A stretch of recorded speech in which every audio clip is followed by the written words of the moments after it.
So CBS News senior security contributor Michael Morell weighed in on the Taliban's offensive and the Pentagon's decision to send U.S. troops back into Afghanistan earlier on CBS This Morning.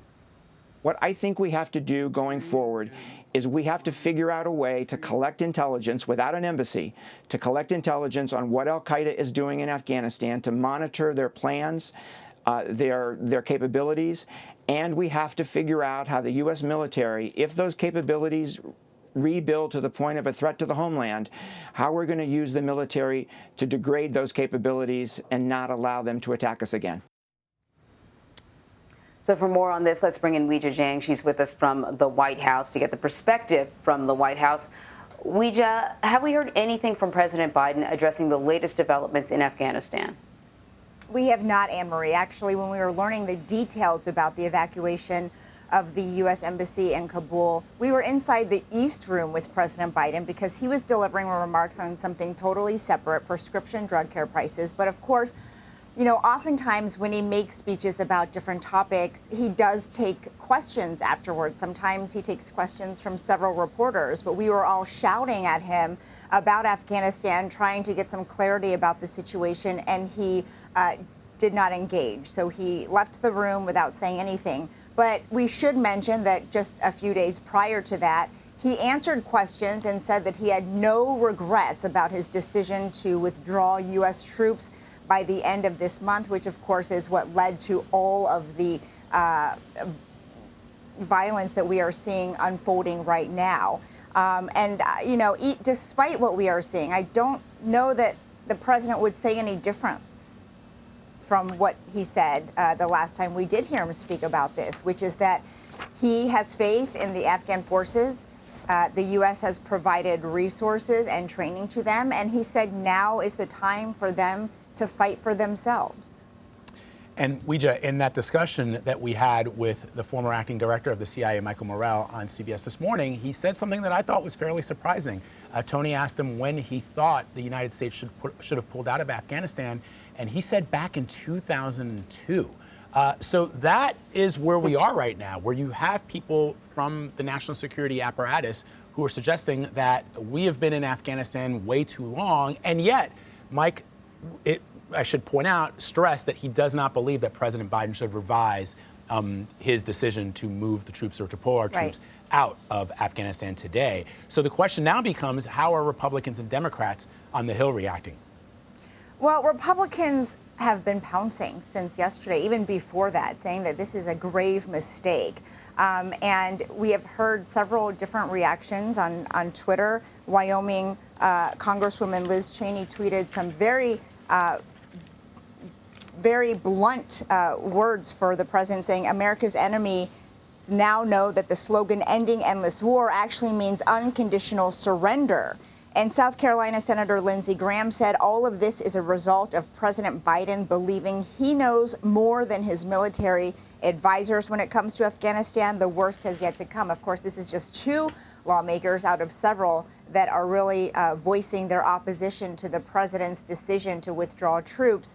And House Speaker Nancy Pelosi, we have learned, has asked for an all-members briefing from the Biden administration on Afghanistan for the week of August 23rd, when they return to Capitol Hill and they get back to work. And so it's not just Republicans who have questions. Clearly, Democrats do as well, just to understand you know, probably the path forward here, even though I will say the administration has tried to make that very clear, even yesterday putting out spokesmen from both the State Department and the Pentagon to say that, you know, the diplomatic work will continue in Afghanistan. The State Department spokesman said, as of right now, there was no plan to move the embassy out of Kabul, even though we have learned that Canada has shut its embassy down there.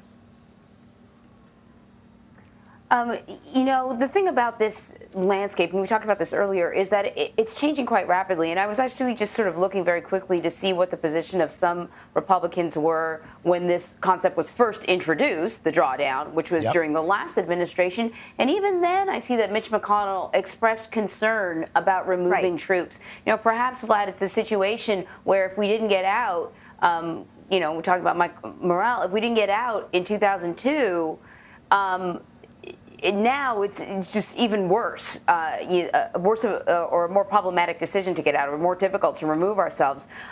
With the situation changing literally day by day, have we gotten an inkling as to whether or not there are conversations maybe behind the scenes? I don't expect the president to say publicly that he wants to reverse course.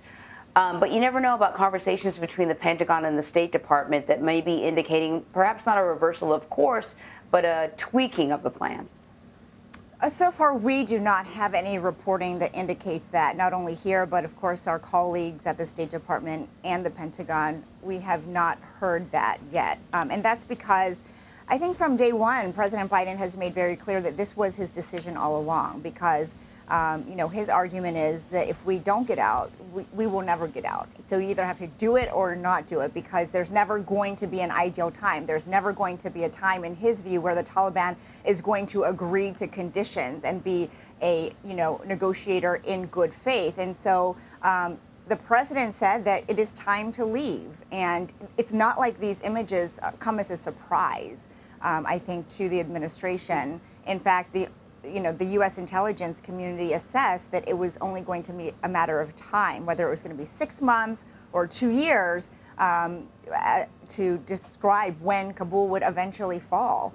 And so, again, this, I think, was anticipated. Perhaps the speed at which it is happening is surprising, but the fact that it's happening is not. And so I don't anticipate President Biden would make a full reversal on this, because I think he had a pretty clear picture of what could happen if he decided to withdraw troops. And Weijia, one last question on this before we talk about infrastructure. There are, for some Americans of a certain age, that those searing images of the United States evacuating the United States Embassy during the fall of Saigon in 1975. And, the White House and the Pentagon had to be prepared for a moment like that. The question, of course, is, will these decisions hurt President Biden politically the way they did those presidents in the past? Every president in the wake of Vietnam was affected at some level by what happened there.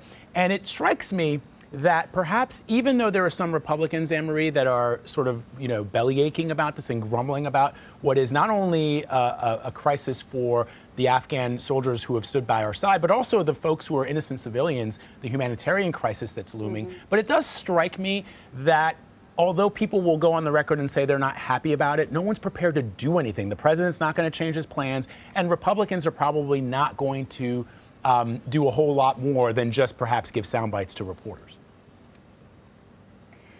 And President Biden has been asked directly whether this was a fair analogy to Vietnam, and he rejected that fully. And I was looking for something that he said when he first made his remarks about the troop withdrawal. And he said, there's going to be no circumstance where you see people being lifted off the roof of an embassy of the United States from Afghanistan. It is not at all comparable.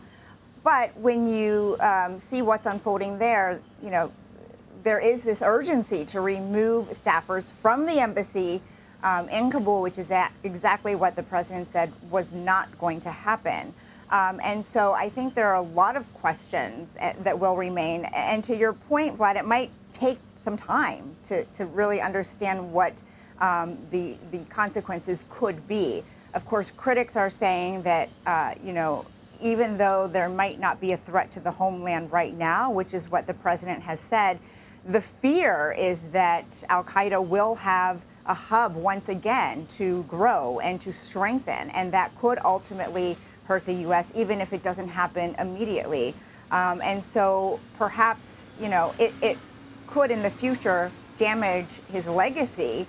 However, we don't know that yet. There's just too many unknowns. And that is exactly why, I think we would all love to hear from President Biden at some point, but it does not seem that he will be making remarks on this. It's certainly not on his public schedule, which could always change. But, as of right now, he has not said anything since he directed 3,000 U.S. troops to help assist American diplomats leaving the embassy. Yeah, and Vlad, I think it's really good that you brought up the Afghan allies, the translators. We've done several stories on the translators trying to get out of the country. And, part of the challenge right now is to get out of the country and get that assistance, you have to make it to Kabul. But if the Taliban is controlling many of the surrounding provinces, that's not an easy thing to do in the next few days or so, or however long this operation is going to be happening. So there's a very good chance that people that risk their lives with the hope that the Americans would stand by them are going to be left behind, them and their families, and they are in grave, grave danger. People, translators have been killed already. And Anne-Marie and Weijia, one thing that Mike also said, which I thought was important, because we were talking to Roxana yesterday about what is happening on the ground with those Afghan fighters, and Mike said that that there is a pronounced. Most of these Afghan fighters, the will to fight is just simply not there. So you can give people weapons, you can give people arms, you can give people money, but if they are not willing to stand up and fight, and in some cases, Mike said that they're even joining the Taliban because they see the writing on the wall. It's either join the Taliban or end up like that one individual who was dragged through the streets of that city. So there's also that we need to sort of take into account when we talk about the blood and the treasure that the United States has spent. Yeah, and that is the administration's entire argument, right? I mean, President Biden, officials have said, look, that they have everything that they need to protect themselves. They don't need us there on the ground with them anymore. But that's a tough argument to make when you're also sending in thousands of U.S. troops to perform something, to offer security that, theoretically, these Afghan forces have been trained to do. So it's a contradiction, and that's why, that's why we need to hear from President Biden. And I have heard this argument that they just lack the will, that they're well trained and they have all the equipment that they need. But it also seems as if as soon as the air support was removed is when everything shifted for the Afghan forces, not in their favor. So I think that air support may actually be significant. It's great to have, the Humvees or whatever that they have on the ground, and certainly the training. But I think air support made a huge difference. Yeah. Certainly appears to be the case here. So I don't know if they have everything they need. Well, clearly not, or else, we wouldn't see the Taliban being able to advance so quickly. I know we've used up a lot of your time already. So let me just get in this infrastructure situation right now. 2 infrastructure bills. We've been talking about them every single day since the president announced what he wanted to happen. We have 2 bills passed in the Senate. They have to move on to the House. There's going to be a meeting of House Democrats at the White House today to discuss how to move forward. What do we know? What we know is that it's always a numbers game. And right now, House Speaker Nancy Pelosi is probably doing a lot of math to see what members are going to vote for what, although it's obviously premature to do that. But she does have some firm numbers, because we know 9 moderate Democrats just signed a letter to her saying that they want to follow the same path as the Senate. They want to vote on the bipartisan infrastructure deal before taking up that massive $3.5 trillion human infrastructure bill that is a massive piece of President Biden's agenda. And so that's a problem, because the House Speaker has said she does not want to bring the bipartisan infrastructure bill to the floor until the Senate votes on the reconciliation package, which again is that $3.5 trillion plan. And so I think at some point they're going to have to find a compromise about the timing of this, because otherwise nothing is going to get brought to the floor, right? And so, or if it does, it's not going to have the support that it needs, the numbers that it needs to pass. And so I think, this is how these conversations go every time we see a big bill. And this one in particular is so massive that, of course, there are going to be a lot of competing interests, even within the Democratic Party. And so I think that, Pelosi has a big challenge ahead of her to try to please and try to get everybody on board. Because, again, when we're talking about that reconciliation package, they cannot afford to lose a single Democrat, since they plan to do it without any Republicans. And so, they are on recess until August 23rd, but certainly have a lot ahead of them when they return. Anne-Marie and Vlad. All right, Weijia, with some stellar reporting as usual for us. Thank you. As always, we appreciate it. Thank you.